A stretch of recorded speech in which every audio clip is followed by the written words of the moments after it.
Assalamualaikum warahmatullahi wabarakatuh. Halo semua, perkenalkan nama saya Nur Kristiani dengan NIM 246151075, Prodi Tadris Bahasa Indonesia kelas 1C Universitas Raden Mas Said Surakarta.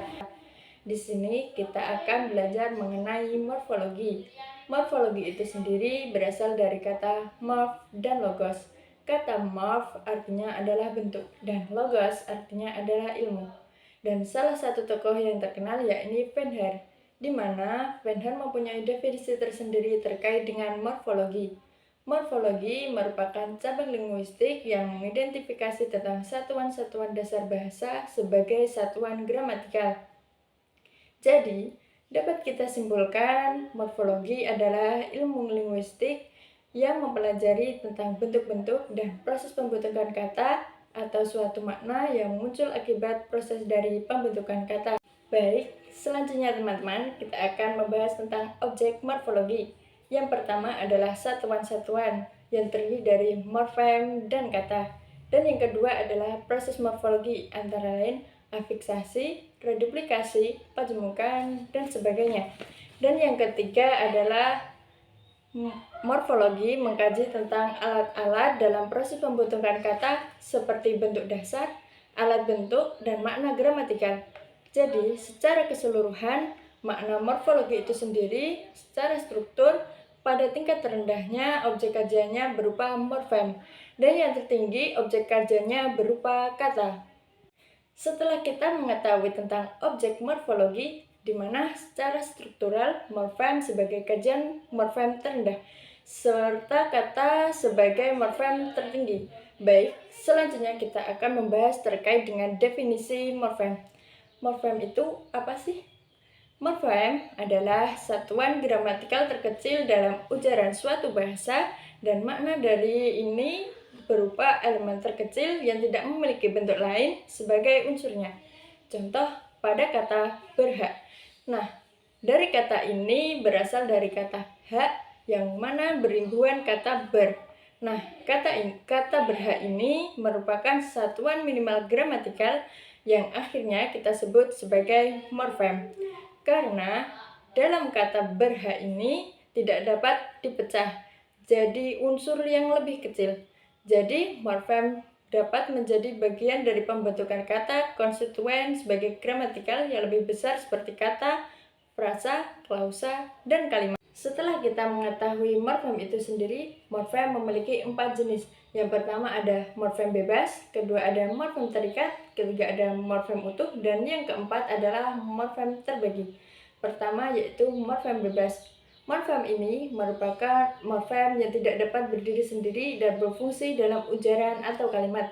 Contohnya yaitu kata makan dan saya. Kedua adalah morfem terikat, yaitu morfem yang tidak dapat berdiri sendiri, di mana morfem ini perlu diletakkannya dengan bentuk lain, contohnya perlu penambahan afiks. Ketiga adalah morfem utuh.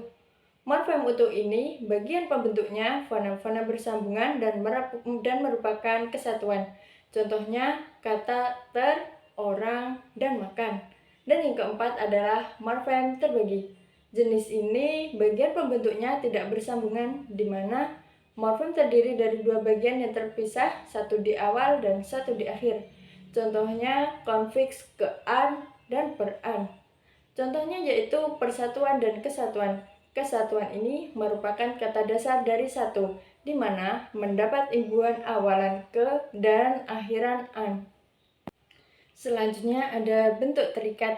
Bentuk terikat ini terdiri dari 3. Yang pertama adalah bentuk prategorial, kedua bentuk unik, dan yang ketiga adalah preposisi. Yang pertama ada bentuk prategorial, di mana bentuk ini tidak dapat muncul tanpa bentuk lain. Contohnya yaitu juang, temu, baring, henti, dan bau. Dan yang kedua adalah bentuk unik, di mana bentuk unik ini muncul dengan pasangan tertentu. Contohnya rentah, kerontang, dan camping, di mana rentang ini mempunyai pasangan seperti tua rentah, kering kerontang, compang, dan camping. Yang ketiga ada preposisi, di mana preposisi dan konjungsi ini secara morfologis morfem bebas, tetapi secara sintaksis morfem ini merupakan morfem terikat, yaitu contohnya kalau, pada, dan atau. Baik, selanjutnya kita akan memahami ketiga istilah ini, yakni morfem, allomorf, dan morf, di mana ketiga istilah ini saling berkaitan dan berhubungan dalam satuan gramatikal. Definisi morfem itu sendiri merupakan satuan gramatikal terkecil dalam kata yang memiliki makna atau fungsi gramatikal tertentu. Sedangkan allomorf sendiri yaitu satuan gramatikal terkecil dalam kata yang bermakna dan bersifat konkret dalam ujaran. Nah, dalam realitasnya, allomorf ini merupakan bentuk nyata dari morfem yang bersifat nyata.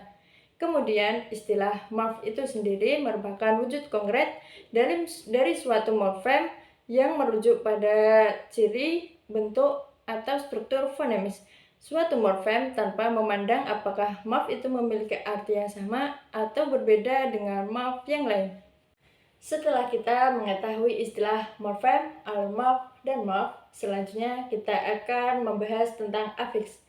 Afiks itu sendiri merupakan bentuk terikat yang harus dilekatkan dengan bentuk dasar untuk membentuk kata, sehingga dapat difungsikan dalam berkomunikasi, di mana afiks ini harus diletakkan pada morfem yang lain untuk membentuk suatu kata. Morfem sendiri dapat dibedakan menjadi 3, yaitu afiks posisi berdasarkan kemampuan melekatnya dan asalnya. Selanjutnya, kita menginjak pada proses pembentukannya, yaitu afiksasi. Afiksasi adalah proses pembentukan kata dengan cara menggabungkan afiks pada bentuk dasar, di mana hasil proses afiksasi adalah berupa kata berengguhan. Jenis afiks itu sendiri terdiri dari 4, yaitu prefiksasi, infiksasi, sufikasi, dan yang terakhir ada konfiksasi. Pada pengunjung materi ini, kita akan membahas terkait objek morfologi tertinggi, yakni kata. Kata sendiri adalah satuan gramatikal bebas, terkecil, dan bermakna, di mana kata ini mempunyai ciri kebebasan. Kata disusun menjadi 2, yaitu kata yang disusun oleh satu morfem disebut monomorfemis. Kata yang dibentuk lebih dari satu morfem disebut polimorfemis.